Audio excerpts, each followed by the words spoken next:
जी ma'am, आपका introduction बताइए। नमस्ते, मेरा नाम डॉक्टर दीप्ति शर्मा है। मैंने अपना एमबीबीएस कस्तूरबा मेडिकल कॉलेज से किया है। उसके बाद मैंने अपना एमडी जनरल मेडिसिन और DM endocrinology SMS medical college Jaipur से किया है। मैम, मेरा पहला सवाल है, एंडोक्रिनोलॉजी या हार्मोन रोग विशेषज्ञ क्या होते हैं और कौन से मरीजों को परामर्श एवं इलाज देते हैं? एंडोक्रिनोलॉजी या हार्मोन रोग विशेषज्ञ एक स्पेशलिस्ट ब्रांच है जो सारे हार्मोन रिलेटेड बीमारियों का उपचार और ट्रीटमेंट करते हैं। हार्मोन हमारे खून में ऐसे पदार्थ या केमिकल सिग्नल्स होते हैं जो हमारे शरीर की डे टू डे फंक्शनिंग को कंट्रोल करते हैं, चाहे वो हमारी भूख हो, हमारा वज़न, हमारा हाइट, हमारा बीपी, हमारा शुगर या हमारे अन्य ऑर्गन्स जैसे हमारा दिल, दिमाग, हमारी हड्डियों की तंदुरुस्ती में भी हमारा हेल्प करते हैं। हार्मोन की कमी या बढ़ने से काफ़ी लक्षण आ सकते हैं और उसी के लिए आपको एक एंडोक्रिनोलॉजिस्ट से मिलना चाहिए।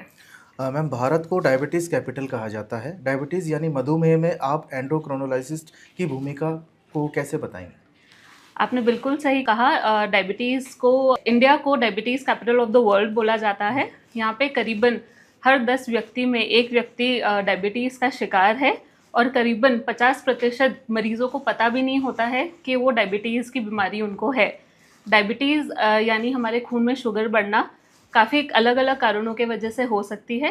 अगर हमारे खून में इंसुलिन की कमी हो, जिसको हम टाइप 1 डायबिटीज़ बोलते हैं, या उम्र और मोटापा के साथ हमारे शरीर का जो इंसुलिन है वो ढंग से काम नहीं कर पा रहा हो, तो उसको हम टाइप 2 डायबिटीज़ बोलते हैं। इसके अलावा डायबिटीज़ बच्चों और गर्भावस्था में भी हो सकती है। लंबे समय तक अगर आपकी शुगर्स कंट्रोल नहीं है तो आपको डायबिटीज़ के कॉम्प्लिकेशंस हो सकते हैं, जिनमें आपको दिल का दौरा आ सकता है, लकवा आ सकता है, आपके गुर्दे खराब हो सकते हैं, आपकी आंखों की नस खराब हो सकती है या पैरों की नस खराब हो सकती है। आपके एंडोक्रिनोलॉजिस्ट की भूमिका उसमें आती है कि वो आपकी शुगर्स कंट्रोल रखें और आपको डायबिटीज़ के कॉम्प्लिकेशन से बचाएं। मैम, थायराइड हार्मोन से संबंधित बीमारियों के बारे में थोड़ा सा बताइए। थायराइड हार्मोन हमारे शरीर के थायराइड ग्रंथि से निकलता है। थायराइड की कमी को हम हाइपोथायराइडिज्म बोलते हैं और थायराइड के बढ़ने को हम हाइपरथायराइडिज्म बोलते हैं। अगर आपको सूजन हो रही हो, आपका वज़न कम या बढ़ रहा हो, आपको भूख कम या ज़्यादा लगती हो, आपके मासिक धर्म में कोई दिक्कत हो, बाल झड़ रहे हो, चिड़चिड़ापन या घबराहट हो, पसीना ज़्यादा आता हो, कंपन हो हाथों में, तो आपको एक थायराइड रोग स्पेशलिस्ट यानी एंडोक्रिनोलॉजिस्ट से मिलना चाहिए। मैम, आजकल देखा जा रहा है कि मोटापा आम जीवन में काफ़ी बढ़ गया है और हार्मोन से रिलेटेड होता है। यदि हाँ, तो इसे किस प्रकार से दूर किया जा सकता है? बिल्कुल, हमारे शरीर में काफ़ी ऐसे हार्मोन्स हैं जैसे इंसुलिन, कोर्टिसोल, लेप्टिन, ग्रेलिन, जो हमारे शरीर के वज़न, भूख और एक बेसल मेटाबॉलिज्म को मेंटेन करते हैं।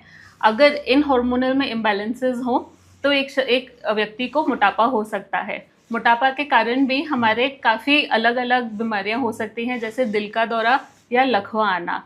अगर आपको मोटापा है, सबसे पहले अपने हार्मोनल इम्बैलेंस की जांच करवानी चाहिए और उसके अलावा हमारे पास अभी अच्छी दवाइयाँ हैं जिससे हम आपका वज़न कम करने में आपका मदद कर सकें।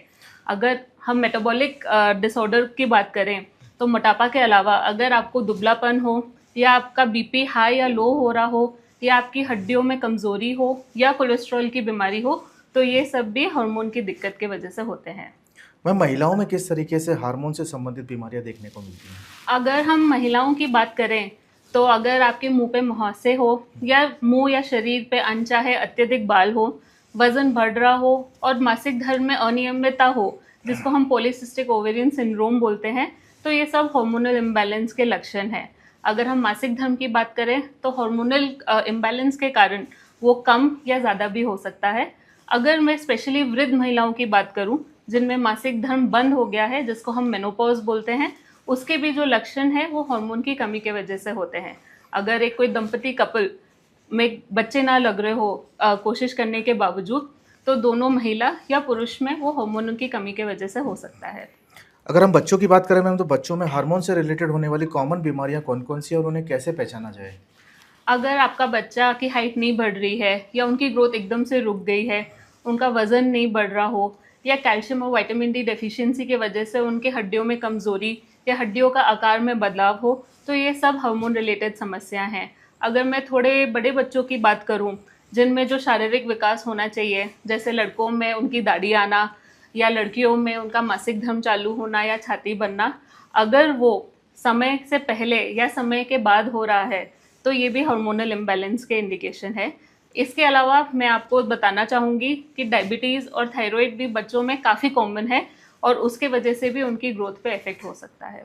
क्या ऐसे सामान्य लक्षण होते हैं जब किसी व्यक्ति को हार्मोन रोग विशेषज्ञ की सलाह लेनी चाहिए? बिल्कुल, अगर आपको डायबिटीज़ है, थायराइड की बीमारी है, कोलेस्ट्रॉल है, हाई और लो बीपी है, हड्डियों की कमज़ोरी है, थकान, नींद में दिक्कत, मासिक धर्म से रिलेटेड दिक्कत, तो आपको एक एंडोक्रिनोलॉजिस्ट या डायबिटीज़, थायराइड व हार्मोन रोग विशेषज्ञ से ज़रूर मिलना चाहिए। क्षेत्रपाल हॉस्पिटल में आपका जो टाइमिंग है वो कब रहता है और कब मरीज आपसे मिल सकते हैं इसके लिए? इन सब समस्याओं के लिए आप मुझसे क्षेत्रपाल हॉस्पिटल में Monday to Saturday 10 to 5 PM में मिल सकते हैं। Thank you. ठीक है।